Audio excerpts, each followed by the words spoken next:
these think people. Soros is a patriot? No. Okay. I don't know what that guy is.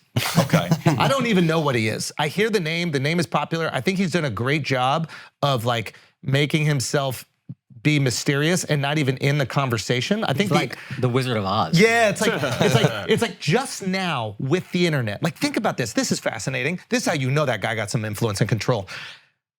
We know everything about Jeffrey Epstein, everything about Ghislaine Maxwell. I got bikini pictures of Ghislaine Maxwell, right?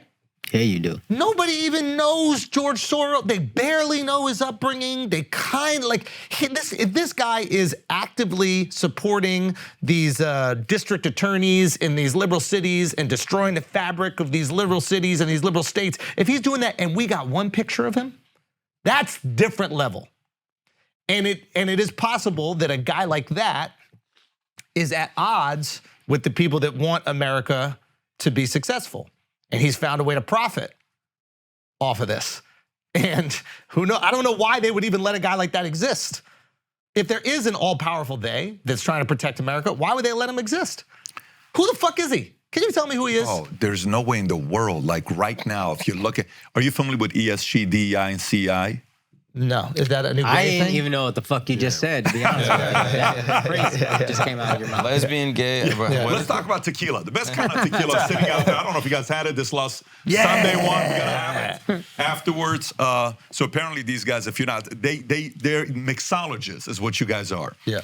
It's this protein drink. Am I saying it correctly? Yeah. With Celsius and tequila is what you guys drink every day. I'm so impressed by this, what you were saying. Yeah. So go back to this. Okay, so ESG, CEI, and DEI, okay? ESG is about environmental something group that's out there to making sure companies are making the right decisions. So Larry Fink and BlackRock say things like, we're gonna force people to do the right thing. There's a video of him saying this. We have to use force to make companies do the right thing. DEI is called your diversity, equity, and inclusive score. How good of a job you do here, this will be a good score. We're doing pretty good. You know, we're doing really good here all around. This will be a great score here, okay? Yeah. Except one of you guys, two of you guys has to be gay. You don't know how we so that's the one part. So we got one of you guys got to make a decision here. Okay. Yeah. So then you have CEI, Corporate Equity Index Score. Okay, so what the hell does this mean? So Dylan Mulvaney, okay? Yeah. Goes out there and gets the drinks from Bud Light. Yeah. Dylan Mulvaney didn't do anything wrong, okay? Dylan Mulvaney just got the Bud Light drinks. He's like, listen, great. Yeah. So Dylan does what Dylan does, and he's on Drew Barrymore, and he's doing all this stuff, and he's doing his, stretches and all these weird stretches that we can't do. And anyway, so Bud Light comes in, he's drinking. People on the other side lose their minds. What the hell was this all about? Yeah. Why are you doing? And the VP of marketing for Anheuser-Busch comes out and says, well, look, here's what we have to do. Let's face it, a lot of the beer drinkers are these frat, we just kind of have to find another audience, and we couldn't do with this. What the hell are you talking about? Who drinks Bud Light? You forgot who your audience is. No problem. They did that to get a higher ESG score because Anheuser-Busch is one of only 20 companies in America with a perfect 100 score. So watch what happens. Then the CEO of Anheuser-Busch, former Marine, former CIA officer, okay, is the Anheuser-Busch CEO. Sharp guy, comes out and they do the horse commercial, okay? They're like, no, we're going back to horses, more horses. And then he makes a statement about the fact that we're this, we love America, we'll do all this other stuff. Perfect. Bud Light's numbers are down 28%.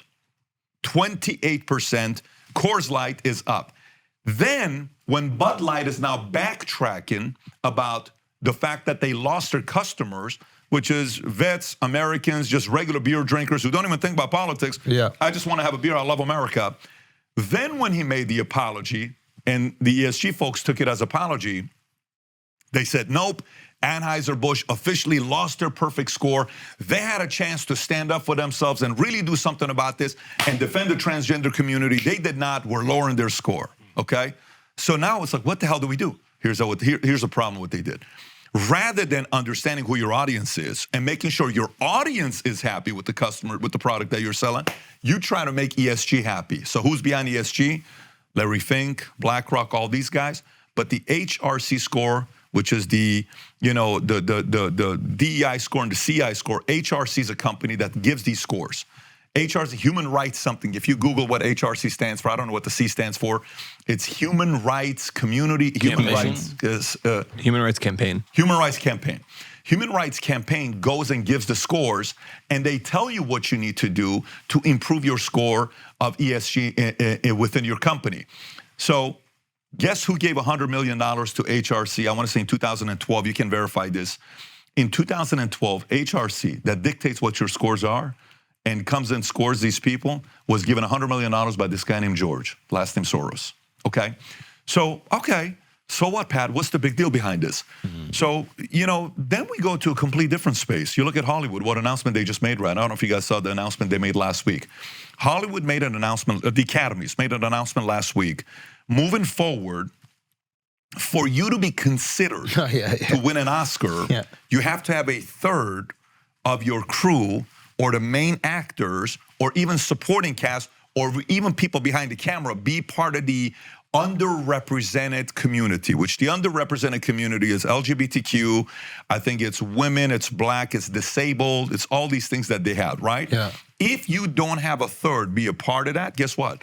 You are not able to get nominated for an Oscar, which means, if we go to Titanic, would have never been nominated and would have never won. If we go to Godfather, it's not going to happen. If we go to all the, Saving Private Ryan, not going to happen. You go to all these great movies that have won Oscars, that'll never happen. So what does this do?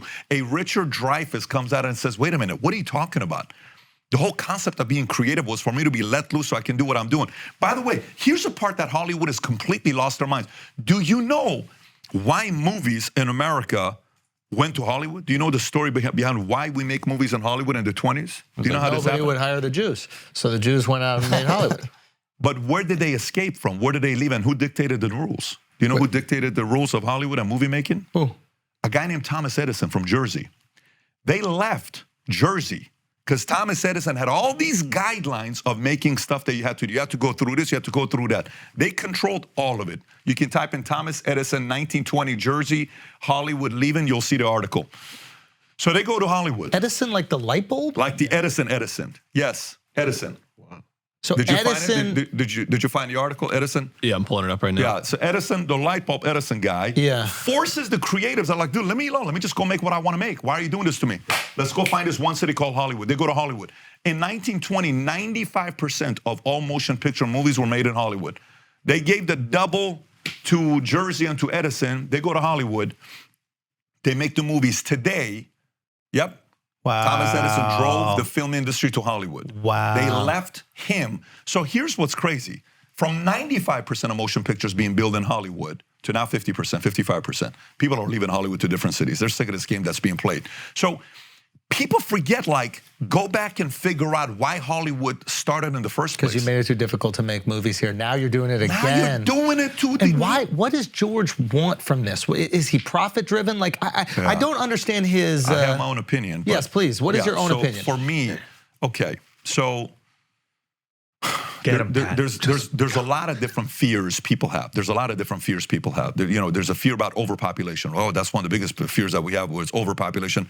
Elon Musk comes out and talks about the underpopulation. We need people. Declining population. If you go really look at the founder of Planned Parenthood and see what the hell her vision was and how she was worried about all these kids being made, and if you see her interview with Wallace, just go watch this 26-minute interview with Wallace, and you'll see what she says. When he asked the question, do you believe there's such a thing as a sin? Do you think we're committing sins by preventing these kids? No, I think we're doing the right thing because these kids shouldn't be born in this difficult life and all this other stuff. No problem. Statistically speaking, and then morally speaking, I'll give you statistically first and then we'll go morally. Statistically, China, when you look at their population, a inverted pyramid is when a society is healthy. Meaning a pyramid is where society is healthy, meaning the youngest at the bottom, 0 to 4 in China in 1950, the biggest percentage of the China's population in 1950, you can pull this up as well, was 0 to 4, okay? Then it's 5 to 8 and all this other stuff, right, when you look at their age. So today, China's the complete opposite. They have tons of old people, not enough young people to support them. And their cost of Medicare just 20 years ago was $500 billion. Last year was $8 trillion. They don't know what to do with this. They're dealing with this 4-to-1 rule, which is for every one kid, he has to take care of 2 of his parents and 4 of his grandparents.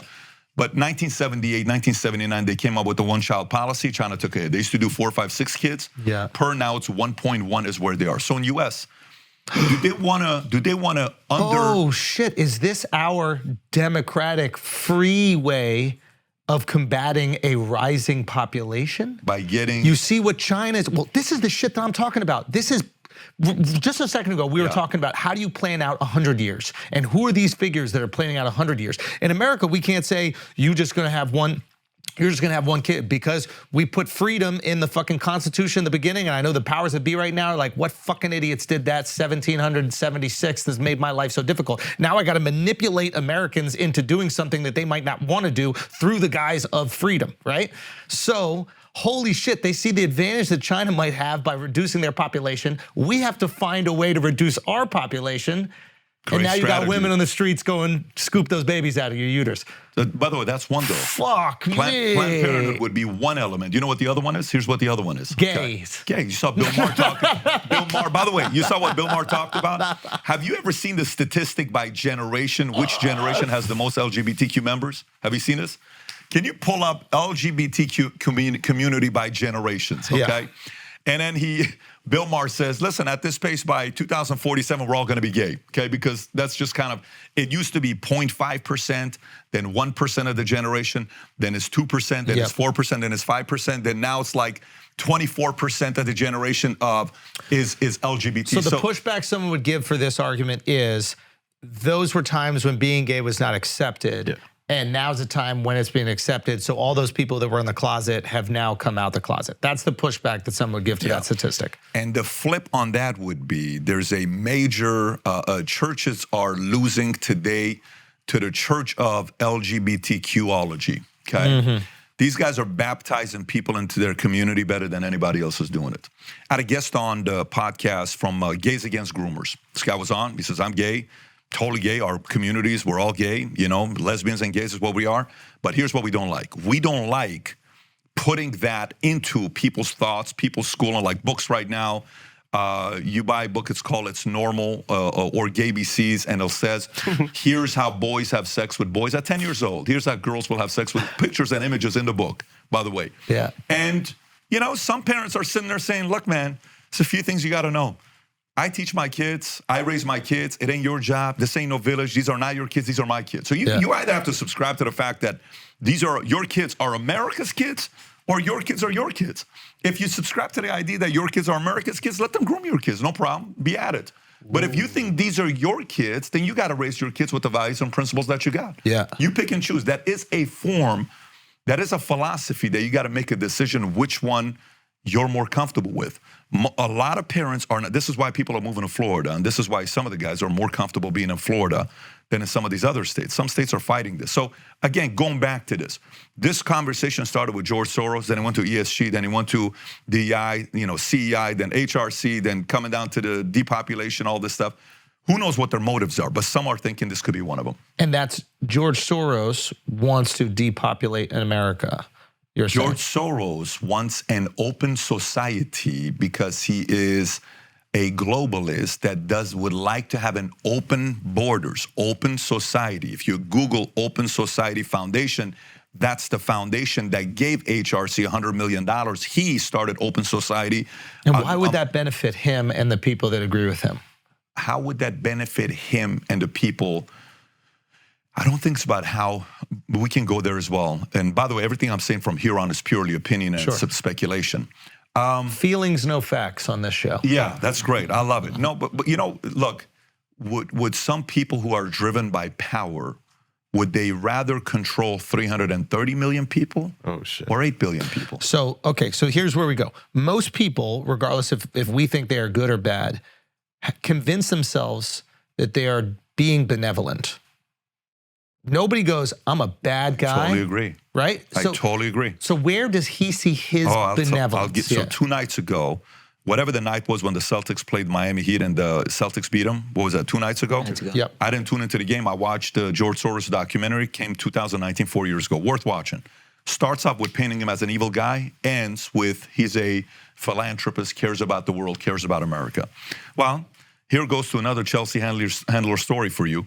When his mom, when he was a young kid, I think he was 9 years old, and his mom had two, I want to say, Russians or two Germans, I think two Germans raped his mother, and she told him this story, and he is apparently lived out with the story.